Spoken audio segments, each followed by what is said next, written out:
Hi everyone, I'm JD from Willow Bound Journals, and this is a video request to show my gallery wall. So thank you to Charmaine for giving me this request, and just to give you some context, showing you a look at my room, because my room is also my office and my studio, my creative studio. And sort of my entire room is a gallery wall. And here's sort of a second one over on this side, a bit of a smaller gallery wall. I call this one more my photo wall.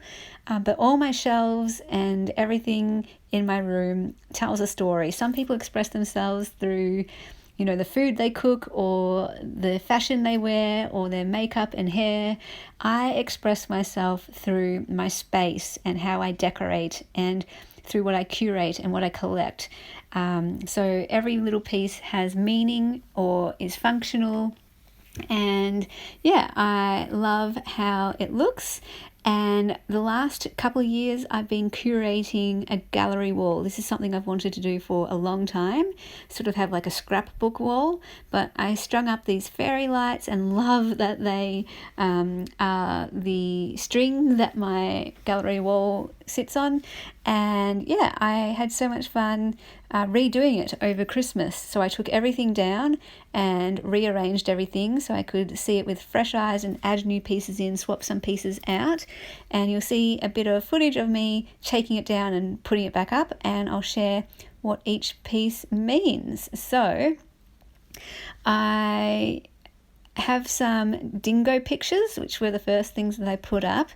And the dingo pictures have moved with me from house to house, and they're very significant. I actually cut them out of books when I was a kid.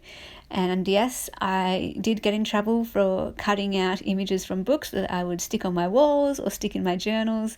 And yet I still couldn't resist. I kept cutting up books. And now I just think it's funny because my living is to cut up books.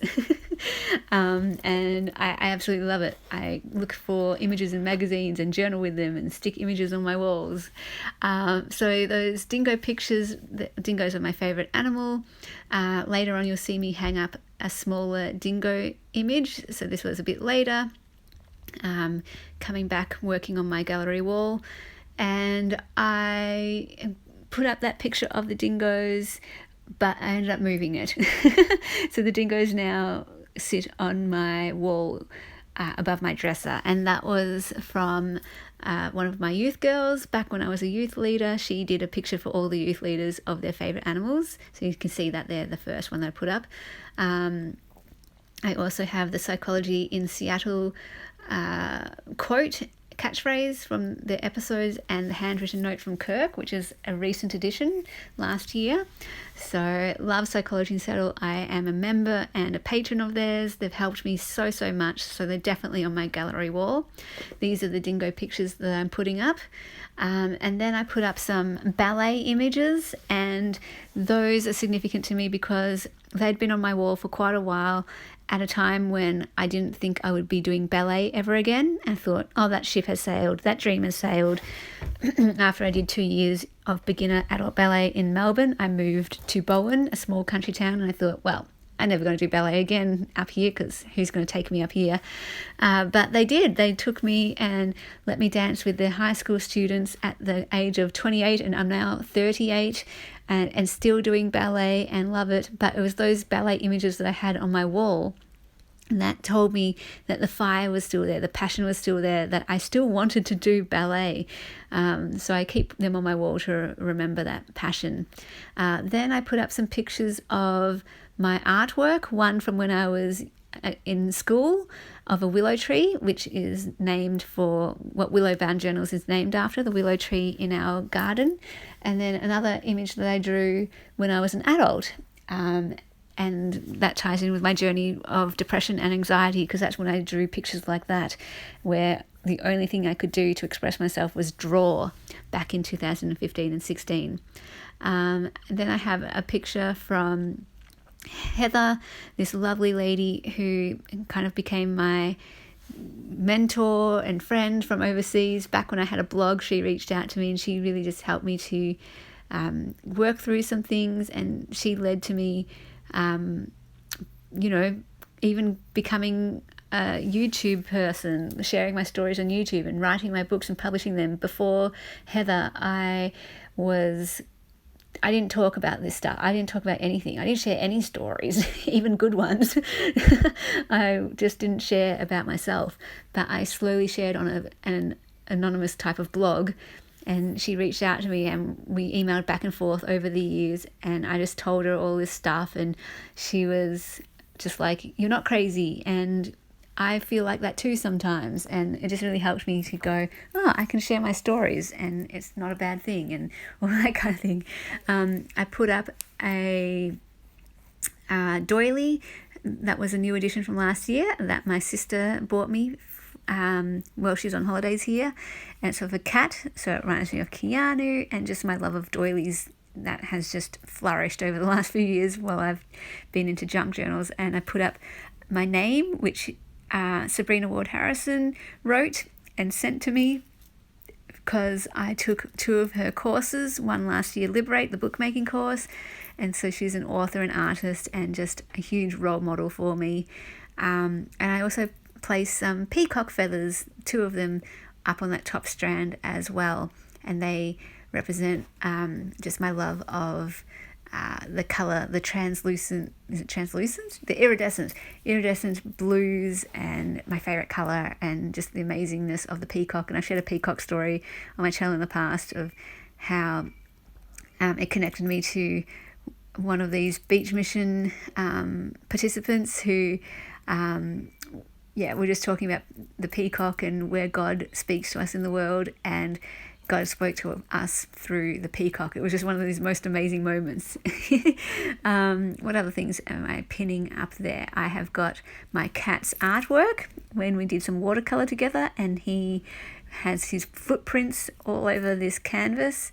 And so I put that on the wall. I have got another dingo picture. I have got a unicorn picture, because when I was a kid I used to have unicorn pictures all over my room. I loved unicorns, so I just got one to represent that phase of my life, and how I do love fantasy. It's my favourite genre of books, and I love Lord of the Rings and just the magical fairy princess. I pretended I had a unicorn when I was a kid to show you my wall again here.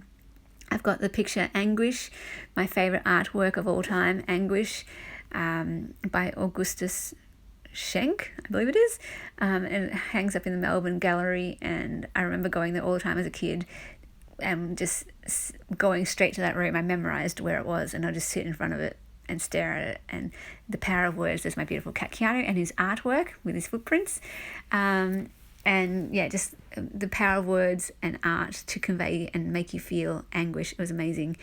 I have got some photos from this photographer who gave me permission to use her photos. I fell in love with them. Some water photos, ocean photos that I fell in love with the colours. I have got a page from The Boy, the Mole, the Fox and the Horse, just one of the ones that really spoke to me. I've got some printables from Amity Bloom and Johanna Clough, because they introduced me to junk journals and are my favourite junk journalers. I've got a photocopy of my very first writing journal that I started a trend. Like, I wrote way before that, but in year 9 I was given a journal, and the cover is just so beautiful. There it is with the cherubs, teal turquoisey colour. I just loved it, and that started me being a lifelong, I've always been a lifelong journaler, but that started me being like a sort of scrapbooky type of consistent journaler. I've got these diamantes that my mum sent me. I've got a photo of Keanu. I've got a photo of my piano. I love piano. I've got the cat print from the Cottage Fairy. That was my new edition from last year. I've got a willow fairy that Susan sent me, my kindred spirit. Love it because of the willow bound journals and the willow tree. I've got a blue butterfly which my sister sent me. She's got a blue butterfly on her own gallery wall, and that represents me.